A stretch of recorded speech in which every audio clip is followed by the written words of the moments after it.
नमो भगवते वासुदेवाय नमः। 19वां अध्याय। परीक्षित का अनशन व्रत और सुखदेव जी का आगमन। सूत जी कहते हैं कि राजधानी में पहुंचने पर राजा परीक्षित को अपने इस निंदनीय कर्म के लिए बड़ा पश्चाताप हुआ। वे अत्यंत उदास हो गए और सोचने लगे कि मैंने निरपराध एवं अपना तेज छिपाए हुए ब्राह्मण के साथ अनार्य पुरुषों के समान बड़ा ही नीच व्यवहार किया है। यह बड़े खेद की बात है। अवश्य ही उन महात्मा के अपमान के फलस्वरूप शीघ्र से शीघ्र मुझ पर कोई घोर विपत्ति आवेगी। मैं भी ऐसा ही चाहता हूँ, क्योंकि उससे मेरे पाप का प्रायश्चित हो जाएगा और फिर कभी मैं ऐसा काम करने का दुस्साहस भी नहीं करूँगा। ब्राह्मणों की क्रोधाग्नि आज ही मेरे राज्य, सेना और भरे पूरे खजाने को जलाकर खाक कर दे, जिससे फिर कभी मुझ दुष्ट की ब्राह्मण, देवता और गौओं के प्रति ऐसी पाप बुद्धि ना हो। परीक्षित जी इस प्रकार से चिंता कर ही रहे थे कि उन्हें मालूम हुआ ऋषि कुमार के श्राप से तक्षक मुझे डसेगा। उन्हें वह धधकती हुई आग के समान तक्षक का डसना बहुत भला मालूम हुआ। उन्होंने सोचा कि बहुत दिनों से मैं संसार में आसक्त हो रहा था, अब मुझे शीघ्र ही वैराग्य होने का कारण प्राप्त हो गया है। वे इस लोक और परलोक के भोगों को तो पहले से ही तुच्छ और त्याज्य समझते थे। अब उनका स्वरूपतः त्याग करके भगवान श्री कृष्ण के चरण कमलों की सेवा को ही सर्वोपरि मानकर आमरण अनशन व्रत लेकर वे गंगा तट पर बैठ गए। गंगा जी का जल भगवान श्री कृष्ण के चरण कमलों का वह पराग लेकर ही प्रवाहित होता है जो श्रीमती तुलसी जी की गंध से मिश्रित है।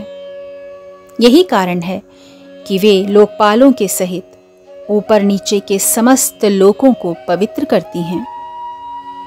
ऐसा कौन मरणासन पुरुष होगा जो उनका सेवन नहीं करेगा। इस प्रकार गंगा जी के तट पर आमरण अनशन का निश्चय करके उन्होंने समस्त आसक्तियों का परित्याग कर दिया और वे मुनियों का व्रत स्वीकार करके अनन्य भाव से श्री कृष्ण के चरण कमलों का ध्यान करने लगे। उस समय त्रिलोकी को पवित्र करने वाले बड़े बड़े महानुभाव ऋषि मुनि अपने शिष्यों के साथ वहां पधारे। संतजन प्रायः तीर्थ यात्रा के बहाने ही स्वयं ही उन तीर्थ स्थानों को पवित्र करते हैं। उस समय वहां पर अत्रि, वशिष्ठ, च्यवन, शरद्वान, अरिष्टनेमि, भृगु, अंगिरा, पराशर, विश्वामित्र, परशुराम, उतथ्य, इंद्रप्रमद, इधमवहा, मेधातिथि, देवल, आरष्टिशेण, भारद्वाज, गौतम, पिप्पलाद, मैत्रेय, औरव, कवश, अगस्त्य, भगवान व्यास, नारद जी तथा इनके अतिरिक्त और भी कई श्रेष्ठ देवर्षि, ब्रह्मर्षि तथा अरुणादि राजर्षि वर्यों का शुभ आगमन हुआ। इस प्रकार विभिन्न गोत्रों के मुख्य मुख्य ऋषियों को एकत्र देखकर राजा ने सबका यथा योग्य सत्कार किया और उनके चरणों पर सिर रखकर वंदना की। जब सब लोग आराम से अपने अपने आसनों पर बैठ गए तब महाराज परीक्षित ने उन्हें फिर से प्रणाम किया और उनके सामने खड़े होकर शुद्ध हृदय से अंजलि बांधकर वे जो कुछ करना चाहते थे उसे सुनाने लगे। राजा परीक्षित ने कहा, समस्त राजाओं में हम धन्य हैं, धन्यतम हैं, क्योंकि अपने शील स्वभाव के कारण हम आप महापुरुषों के कृपापात्र बन गए हैं। राजवंश के लोग प्रायः निंदित कर्म करने के कारण ब्राह्मणों के चरण धोबन से दूर पड़ जाते हैं। यह कितने खेद की बात है। मैं भी राजा ही हूँ। निरंतर देह गे में आसक्त होने के कारण मैं भी पाप रूप ही हो गया हूँ।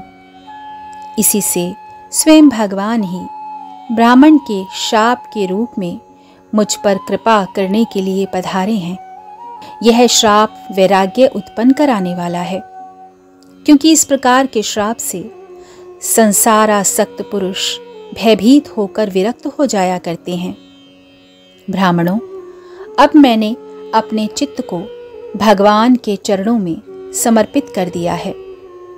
आप लोग और माँ गंगा जी शरणागत जानकर मुझ पर अनुग्रह करें।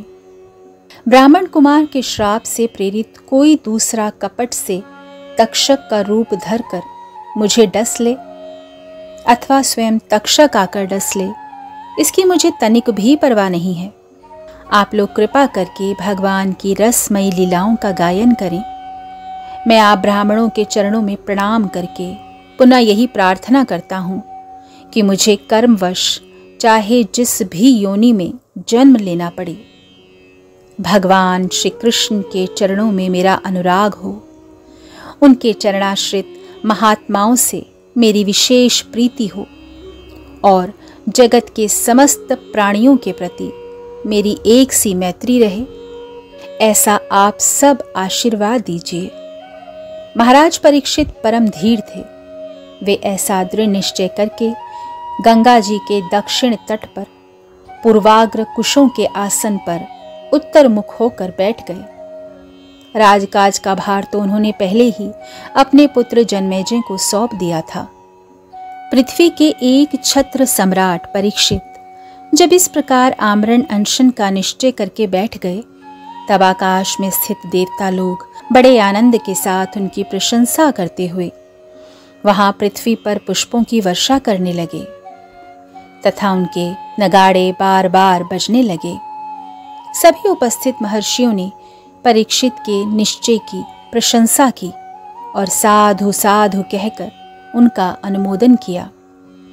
ऋषि लोग तो स्वभाव से ही लोगों पर अनुग्रह की वर्षा करते रहते हैं। यही नहीं, उनकी सारी शक्ति लोक पर कृपा करने के लिए ही होती है। उन लोगों ने भगवान श्री कृष्ण के गुणों से प्रभावित परीक्षित के प्रति उनके अनुरूप वचन कहे। राजर्षि शिरोमणि, भगवान श्री कृष्ण के सेवक और अनुयायी आप पांडुवंशियों के लिए यह कोई आश्चर्य की बात नहीं है, क्योंकि आप लोगों ने भगवान की सन्निधि प्राप्त करने की आकांक्षा से उस सिंहासन का एक क्षण में ही परित्याग कर दिया, जिसकी सेवा बड़े बड़े राजा अपने मुकुटों से करते थे। हम सब तब तक यहीं रहेंगे जब तक ये भगवान के परम भक्त परीक्षित अपने नश्वर शरीर को छोड़कर माया दोष एवं शोक से रहित भगवत धाम में नहीं चले जाते। ऋषियों के ये वचन बड़े ही मधुर, गंभीर, सत्य और समता से युक्त थे। उन्हें सुनकर राजा परीक्षित ने उन योग युक्त मुनियों का अभिनंदन किया और भगवान के मनोहर चरित्र सुनने की इच्छा से ऋषियों से प्रार्थना की। महात्माओं, आप सभी सब ओर से यहाँ पधारे हैं।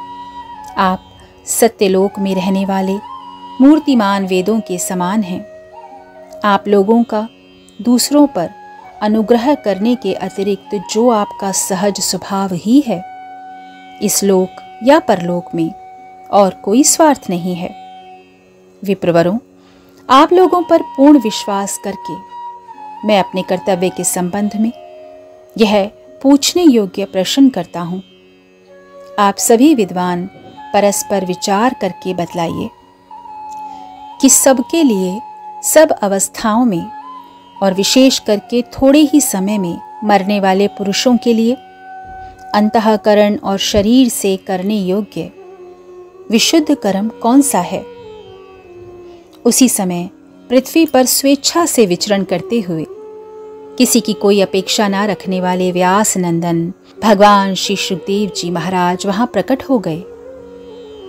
वे वर्ण अथवा आश्रम के बाह्य चिन्हों से रहित एवं आत्मानुभूति में संतुष्ट थे। बच्चों और स्त्रियों ने उन्हें घेर रखा था।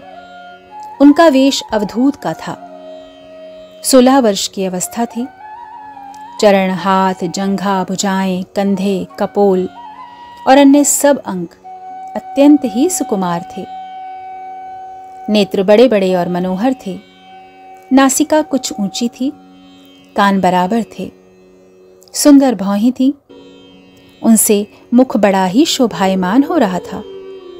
गला तो मानो सुंदर शंख ही था। हंसली ढकी हुई, छाती चौड़ी और उभरी हुई, नाभि भंवर के समान गहरी तथा उदर बड़ा ही सुंदर त्रिवली से युक्त था। लंबी लंबी भुजाएं थीं, मुख पर घुंघराले बाल बिखरे हुए थे। इस दिगंबर वेश में वे श्रेष्ठ देवता के समान तेजस्वी जान पड़ते थे। श्याम रंग था, चित्त को चुराने वाली भरी जवानी थी। वे शरीर की छटा और मधुर मुस्कान से स्त्रियों को सदा ही मनोहर जान पड़ते थे। यद्यपि उन्होंने अपने तेज को छिपा रखा था, फिर भी उनके लक्षण जानने वाले मुनियों ने उन्हें पहचान लिया और वे सब के सब अपने अपने आसन छोड़कर उनके सम्मान के लिए उठ खड़े हुए।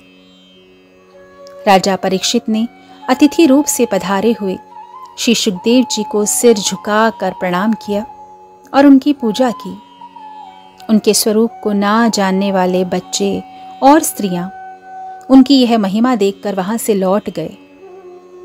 सबके द्वारा सम्मानित होकर श्री सुखदेव जी श्रेष्ठ आसन पर विराजमान हुए।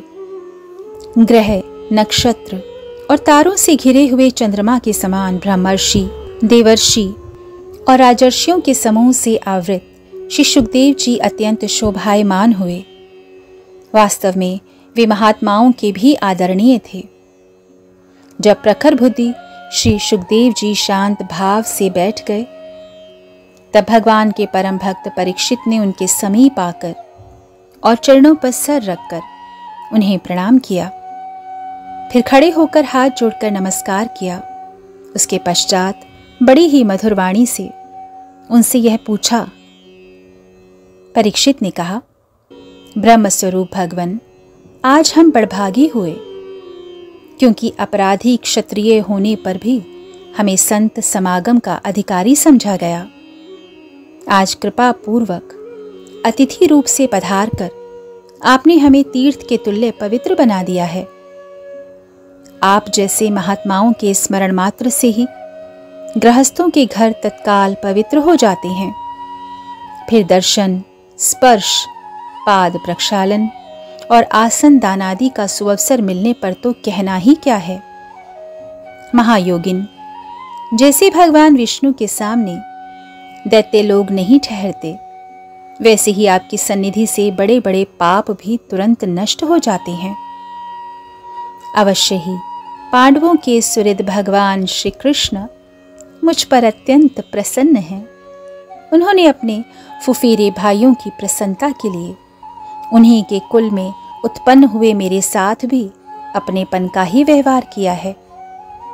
भगवान श्री कृष्ण की कृपा ना होती तो आप सरीखे एकांत वनवासी अव्यक्त गति परम सिद्ध पुरुष स्वयं पधार कर इस मृत्यु के समय हम जैसे प्राकृत मनुष्यों को क्यों दर्शन देते।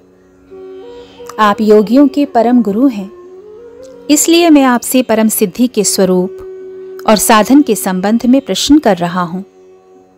जो पुरुष सर्वथा मरणासन्न है, उसको क्या करना चाहिए? भगवन, साथ ही यह भी बतलाइए कि मनुष्य मात्र को क्या करना चाहिए। वे किसका श्रवण, किसका जप, किसका स्मरण और किसका भजन करें तथा किसका त्याग करें।